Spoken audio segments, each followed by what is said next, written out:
Hay preguntas que nadie quiere hacer en voz alta en la iglesia. Preguntas que pesan en el corazón. Que mantienen despiertos a las personas en la noche. Que llevan años de confusión, culpa y dolor. Y una de las más dolorosas es esta: ¿la Biblia permite el divorcio? No es una pregunta teórica. Es profundamente personal. Porque detrás de esa pregunta hay matrimonios destrozados. Corazones rotos. Niños atrapados en medio. Personas tratando desesperadamente de entender si Dios todavía los ama después del fracaso más grande de su vida. Y aquí está el problema: si le preguntas a 10 pastores diferentes, obtendrás 10 respuestas diferentes. Algunos dirán, nunca. El divorcio nunca está permitido. Dios odia el divorcio. Otros dirán, solo por infidelidad. Esa es la única razón bíblica. Otros añadirán, o si un cónyuge incrédulo abandona. Y otros dirán, bueno, depende de la situación. Entonces, ¿cuál es la verdad? ¿Qué dice realmente la Biblia? Y más importante, si ya estás divorciado, ¿hay esperanza para ti? Prepárate. Porque vamos a ir directamente a las Escrituras. Sin esquivar las partes difíciles. Sin simplificar lo que es complicado. Y al final, entenderás no solo lo que la Biblia dice sobre el divorcio, sino lo que Dios siente por ti en medio de tu situación específica. Para entender lo que la Biblia dice sobre el divorcio, primero tenemos que entender lo que dice sobre el matrimonio. Porque el divorcio no es el problema principal. Es un síntoma. El problema principal es que hemos perdido de vista lo que el matrimonio realmente es. Génesis 2:24. Las primeras palabras sobre el matrimonio en toda la Escritura: por tanto, dejará el hombre a su padre y a su madre, y se unirá a su mujer, y serán una sola carne. 3 verbos. 3 acciones. Dejar, separarse de la familia de origen. Establecer una nueva unidad familiar prioritaria. Unirse, pegarse. Adherirse. La palabra hebrea implica un compromiso permanente, como soldar 2 metales. Ser una carne, no solo unión sexual. Unión de vida completa. 2 personas convirtiéndose en una entidad integrada. Este no era un consejo matrimonial. Era una declaración de cómo Dios diseñó el matrimonio desde el principio. Y luego Jesús cita exactamente este pasaje cuando le preguntan sobre el divorcio, Mateo 19, 4-6, ¿no habéis leído que el que los hizo al principio, varón y hembra los hizo, y dijo: por esto el hombre dejará padre y madre, y se unirá a su mujer, y los 2 serán una sola carne? Así que no son ya más 2, sino una sola carne. Por tanto, lo que Dios juntó, no lo separe el hombre. Jesús está diciendo, el matrimonio no es un contrato humano que ustedes pueden disolver cuando quieran. Es un pacto divino donde Dios mismo actúa como el que une. Lo que Dios juntó. No lo que ustedes decidieron. Lo que Dios hizo. Y cuando entiendes eso, entiendes por qué Malaquías 2:16 dice, porque Jehová Dios de Israel ha dicho que él aborrece el repudio. Espera. ¿Dios odia el divorcio? Sí. Pero necesitas entender por qué. No porque sea legalista. No porque quiera atraparte en una relación miserable. Sino porque Dios sabe lo que el divorcio hace. Ve el dolor que causa. Los corazones que rompe. Los niños que hiere. Las promesas que destruye. Las identidades que fragmenta. Dios odia el divorcio de la misma manera que un médico odia el cáncer. No porque juzgue a los enfermos, sino porque ama demasiado como para tolerar lo que los destruye. Entonces, si ese es el diseño original de Dios, si el matrimonio es permanente, si Dios odia el divorcio, ¿por qué Moisés permitió el divorcio? Deuteronomio 24:1-4 establece regulaciones para el divorcio. Dice que si un hombre encuentra algo indecente en su esposa, puede darle carta de divorcio y despedirla. Esto causó un debate masivo entre los rabinos judíos del primer siglo. La escuela de Shammai decía, algo indecente significa infidelidad sexual. Esa es la única razón válida. La escuela de Hillel decía, algo indecente puede ser cualquier cosa. Si quema tu comida, es razón suficiente. Entonces los fariseos vienen a Jesús tratando de atraparlo. Mateo 19:3, ¿es lícito al hombre repudiar a su mujer por cualquier causa? ¿Ves la trampa? No importa qué lado tome, ofenderá a la mitad de sus oyentes. Pero Jesús no juega su juego.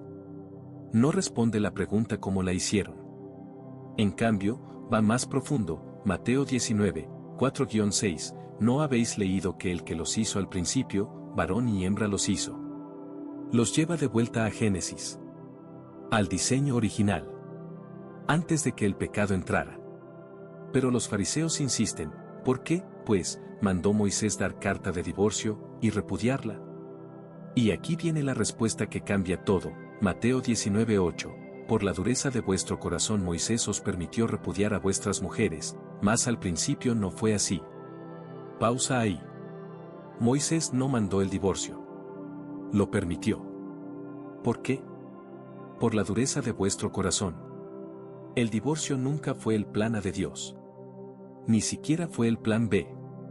Fue una concesión regulatoria por causa del pecado humano. Piénsalo así, Dios no quería el divorcio. Pero en una sociedad caída donde los hombres iban a abandonar a sus esposas de todos modos, era mejor tener un proceso legal que protegiera a las mujeres de ser simplemente echadas sin recursos. La ley mosaica del divorcio no era la aprobación de Dios. Era su misericordia limitando el daño en un mundo roto. Es como cuando Dios le permitió a Israel tener un rey. 1 Samuel 8:7, no te han desechado a ti, sino a mí me han desechado, para que no reine sobre ellos. Dios no quería que tuvieran rey. Pero permitió uno por la dureza de sus corazones. El divorcio es similar. Dios no lo quiere. Pero en un mundo caído, hace concesiones. La pregunta es, ¿cuáles son esas concesiones? Entonces Jesús hace una declaración que sacude todo, Mateo 19:9, y yo os digo que cualquiera que repudia a su mujer, salvo por causa de fornicación, y se casa con otra, adultera, y el que se casa con la repudiada, adultera. Hay una excepción. Salvo por causa de fornicación. La palabra griega es porneia, inmoralidad sexual. Jesús está diciendo, en el diseño original de Dios, el matrimonio es permanente. Pero cuando hay infidelidad sexual, hay una base bíblica para el divorcio. No dice que debes divorciarte. Dice que puedes. Hay una diferencia crítica. Algunos matrimonios sobreviven la infidelidad. El perdón es posible. La restauración puede ocurrir. Pero si la parte inocente decide que no puede continuar, Jesús reconoce eso como una razón válida. ¿Por qué la infidelidad sexual específicamente? Porque viola el pacto de una sola carne de manera única. 1 Corintios 6:16, ¿o no sabéis que el que se une con una ramera, es un cuerpo con ella? Porque dice, los dos serán una sola carne. La unión sexual crea un vínculo de una carne. Cuando traes eso fuera del matrimonio, has roto el pacto en su nivel más fundamental. Pero aquí está lo que la mayoría pasa por alto, Mateo 5:32, pero yo os digo que el que repudia a su mujer, a no ser por causa de fornicación, hace que ella adultere. Jesús está protegiendo a la parte inocente. En la cultura del primer siglo, una mujer divorciada no tenía muchas opciones. Probablemente tendría que volver a casarse para sobrevivir. Y si fue divorciada injustamente, Jesús dice que la culpa del adulterio subsiguiente recae sobre quien la divorció injustamente, no sobre ella. Dios está defendiendo a los vulnerables. Siempre lo hace. Entonces, ¿qué hay de las otras razones? Pablo añade una en 1 Corintios 7:15, pero si el incrédulo se separa, sepárese, pues no está el hermano o la hermana sujeto a servidumbre en semejante caso, sino que a paz nos llamó Dios. Contexto, un cónyuge se convierte a Cristo. El otro no y el no creyente decide irse. Pablo dice, si el no creyente se va, déjalo ir. No está sujeto a servidumbre. Esa frase no está sujeto a servidumbre ha sido muy debatida. Algunos dicen que significa que puedes volver a casarte. Otros dicen que solo significa que no tienes que perseguir al cónyuge que se fue.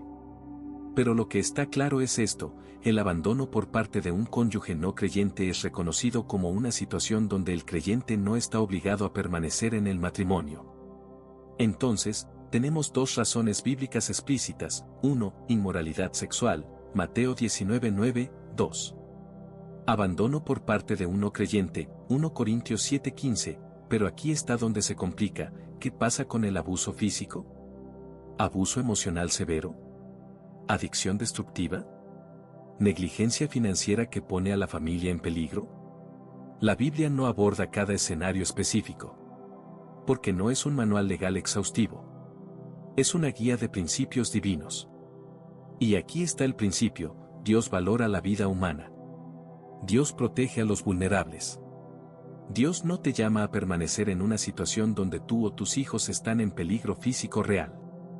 Si estás siendo abusada físicamente, sepárate. Busca seguridad. Eso no es opcional. Si la separación lleva a divorcio porque el cónyuge abusivo no se arrepiente y cambia genuinamente, muchos teólogos conservadores argumentan que eso cae bajo el principio de abandono. ¿Por qué? Porque un esposo que golpea a su esposa ya ha abandonado su pacto matrimonial, aunque físicamente todavía esté allí. Proverbios 18:10, Torre fuerte es el nombre de Jehová, a él correrá el justo, y será levantado. Dios es tu refugio, no tu agresor. Entonces, ¿dónde nos deja esto? Aquí está lo que la Biblia claramente enseña. 1. El diseño original de Dios es que el matrimonio sea permanente, de por vida. 2. El divorcio nunca fue el plan de Dios, pero Él hace concesiones por la dureza del corazón humano. 3. Hay razones bíblicas reconocidas donde el divorcio es permitido, no requerido inmoralidad sexual y abandono por no creyente. 4. Dios protege a los vulnerables y no te llama a permanecer en abuso físico. 5. Incluso cuando el divorcio es permitido bíblicamente, el perdón y la reconciliación son siempre preferibles cuando es posible y seguro. Pero aquí está la pregunta que realmente importa: ¿qué pasa si ya estás divorciado? ¿Qué pasa si no fue por una razón bíblica? ¿Qué pasa si fue tu culpa? ¿Hay esperanza para ti? Y la respuesta es un rotundo sí. Aquí está lo que necesitas saber. Primero, el divorcio es pecado. Pero no es el pecado imperdonable. No hay tal cosa como un pecado imperdonable excepto la blasfemia contra el Espíritu Santo, rechazar a Dios completamente hasta la muerte. 1 Juan 1:9, si confesamos nuestros pecados, Él es fiel y justo para perdonar nuestros pecados, y limpiarnos de toda maldad. Toda maldad. Eso incluye el divorcio. Segundo, Dios odia el divorcio, pero ama a los divorciados. Jesús pasó su ministerio con pecadores, parias, personas quebrantadas. La mujer en el pozo había tenido 5 maridos y estaba viviendo con un 6º hombre. Jesús no la condenó. Le ofreció agua viva. Juan 4:10, si conocieras el don de Dios, y quién es el que te dice, dame de beber, tú le pedirías, y él te daría agua viva. Tercero, tu identidad no está en tu estado civil. Está en Cristo. 2 Corintios 5:17, de modo que si alguno está en Cristo, nueva criatura es, las cosas viejas pasaron, he aquí todas son hechas nuevas. Eres más que tu divorcio. Más que tu fracaso. Más que tu pasado. En Cristo, eres una nueva creación. Cuarto, Dios puede redimir incluso los pedazos rotos. Joel 2:25, y os restituiré los años que comió la oruga, el saltón, el revoltón y la langosta. Dios es especialista en tomar desastres y convertirlos en testimonios. Eso no significa que removerá todas las consecuencias. El divorcio deja cicatrices, especialmente en los niños. Pero Dios puede sanar esas heridas. Puede traer belleza de las cenizas. Entonces, ¿qué haces ahora? Si estás considerando el divorcio, 1. Pausa. Busca consejería cristiana. No tomes decisiones permanentes basadas en emociones temporales. 2. Lucha por tu matrimonio. Incluso si tu cónyuge no lo hace. Haz todo lo que puedas hacer. 3. Si hay abuso, sepárate primero. Seguridad primero. Luego, determina los siguientes pasos. 4. Ora. Ayuna. Busca a Dios con desesperación. Él puede hacer lo imposible. Si estás en proceso de divorcio, 1. Busca reconciliación si es posible. Hasta que los papeles estén firmados, hay esperanza. 2. Si la reconciliación no es posible, maneja el proceso con gracia, honestidad y protección de los niños. 3. No uses a los niños como armas. Ellos no son tus mensajeros o espías. 4. Busca apoyo de consejeros, pastores y amigos cristianos maduros. Si ya estás divorciado, 1. Confiesa cualquier culpa que tuviste. Recibe el perdón de Dios. 2. Perdona a tu excónyuge. No por ellos. Por ti. El resentimiento te envenena. 3. Aprende de tus errores. No los repitas en relaciones futuras. 4. Si tienes hijos, copaterniza con gracia. Tus niños necesitan ver a Cristo en ti, no tu amargura. Y sobre volver a casarte, esto es complicado. Los teólogos cristianos honestos no están de acuerdo aquí. Algunos dicen, solo puedes volver a casarte si fuiste la parte inocente en un divorcio bíblicamente válido. Otros dicen, si te has arrepentido, has sido perdonado, y has esperado un tiempo apropiado de sanación, puedes volver a casarte. Mi consejo, no te apresures. Sana primero. Trabaja en ti mismo. Busca consejería. Y busca la guía de tu iglesia local y líderes espirituales que te conocen. Pero aquí está lo que sé con certeza, Dios no te ha descartado. Tu historia no ha terminado. El divorcio no es el final de tu utilidad para el reino de Dios. Y la gracia de Dios es lo suficientemente grande para cubrir incluso esto. Entonces, ¿la Biblia permite el divorcio? La respuesta honesta es, sí, en circunstancias específicas. Pero nunca lo celebra. Nunca lo prefiere. Siempre lo lamenta. Porque Dios sabe lo que el divorcio cuesta.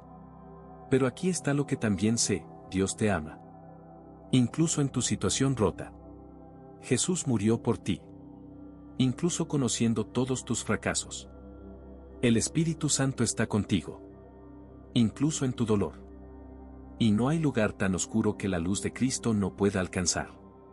Si estás en un matrimonio difícil, lucha por él. Busca ayuda. No te rindas fácilmente. Si estás divorciado y cargando culpa, recibe el perdón de Dios. Déjalo ir. Camina en libertad. Si estás divorciado y herido, permite que Dios sane esas heridas. Él es el Dios que restaura. Y si estás considerando el matrimonio después del divorcio, busca sabiduría, espera en el Señor y asegúrate de que has sanado y aprendido. El divorcio no define quién eres. Cristo define quién eres. Y en Él, siempre hay esperanza.